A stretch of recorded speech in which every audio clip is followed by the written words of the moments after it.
Gitu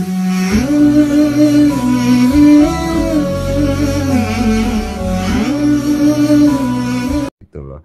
Nah, aku juga jadi bingung. Kenapa ya ada beberapa orang yang mau ngikutin aliran yang suka melakukan pengerusakan? Kan ada beberapa kayak gitu.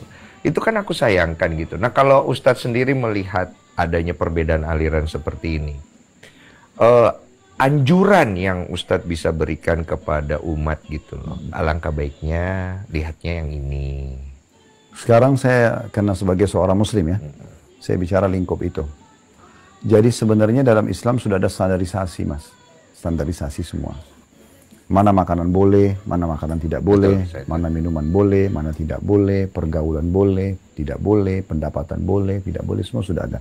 Istilah kalau dalam Islam halal dan haram. Nah, jadi ini ada standarisasi. Jadi kalau misalnya tidak boleh minum minuman keras, itu bukan cuma berlaku di Indonesia, berlaku di seluruh dunia dan bagi semua muslim.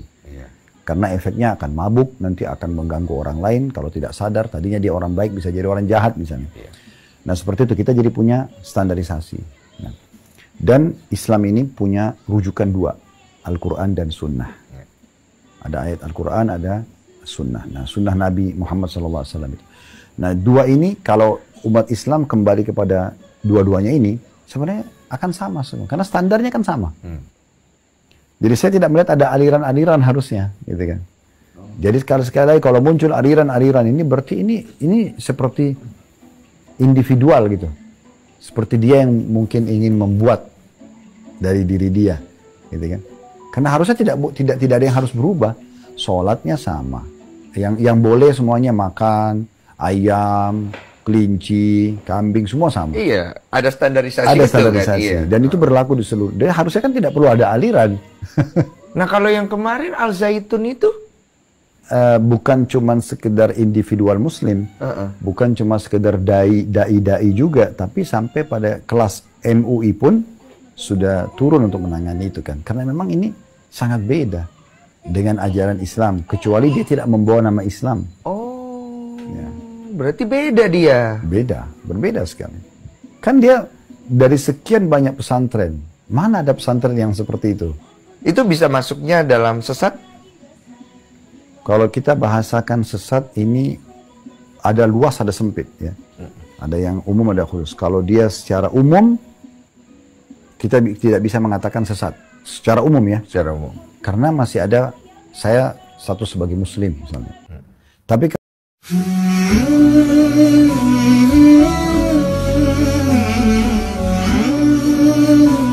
kalau secara khusus perbuatan yang sedang dia lakukan salah, nah kita mengatakan ini perbuatan yang salah. Ada perbuatan yang sesat, kita mengatakan dia sesat di perbuatan itu. Kita harus adil nih. Dalam arti kata menilai segala sesuatu pada tempatnya. Kan begitu. Ini aku sempat jadi pertanyaan nih, ketika ada orang sholat gitu ya, ada non muslim di situ, anggaplah agamanya beda ya, Kristen. Apakah itu tidak menjadi masalah ketika ada orang sholat gitu, terus ada yang beragama lain di sholat, anggaplah di musola gitu, mungkin dia duduk di belakang atau gimana, itu menjadi sebenarnya sih tergantung untuk apanya. Untuk apanya. Kalau dia datang, dia ingin mengenal tentang ibadah umat Islam, oke-oke saja. Oke-oke saja. Tapi kalau untuk ikut ritual, ini pasti ada masalah. Ikut ritual? Ya. Kayak misalnya dia, oke, ini orang Islam sholat, saya juga ikut sholat. Mereka punya bacaan, saya juga punya bacaan. Jadi satu tempat ibadah itu kayak rame-rame. Semua agama bisa ada di situ. Iya. Nah ini menurut saya bermasalah, gitu kan. Karena hanya Kenapa misalnya yang Nasrani tidak di gereja aja?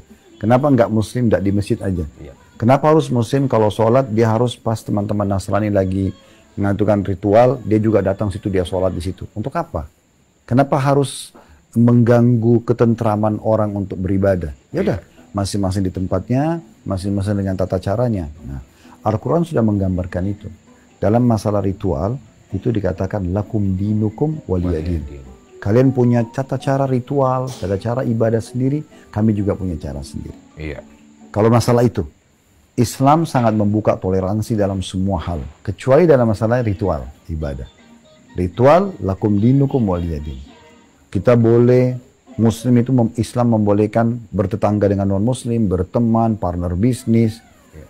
Bahkan kalau ada keluarga, misalnya ada satu, misalnya Mas masuk Islam, Iya. terus kemudian orang tuanya masih non-Muslim, apakah setelah masuk Islam ini diputus? Enggak, tetap harus bakti, tetap harus kalau keluarga itu silaturahim, ya kan? Teman-teman yang tadinya non-Muslim kita sekarang sudah masuk Islam, tetap kita berhubungan baik dengan mereka, tidak pernah ada larangan. Maaf Ustaz, saya potong. Kebetulan pas di sini saya takut lupa. Bagaimana kalau misalnya orang tuanya Muslim, anaknya pindah ke Kristen gitu, boleh dibunuh nggak? Oh enggak. Soalnya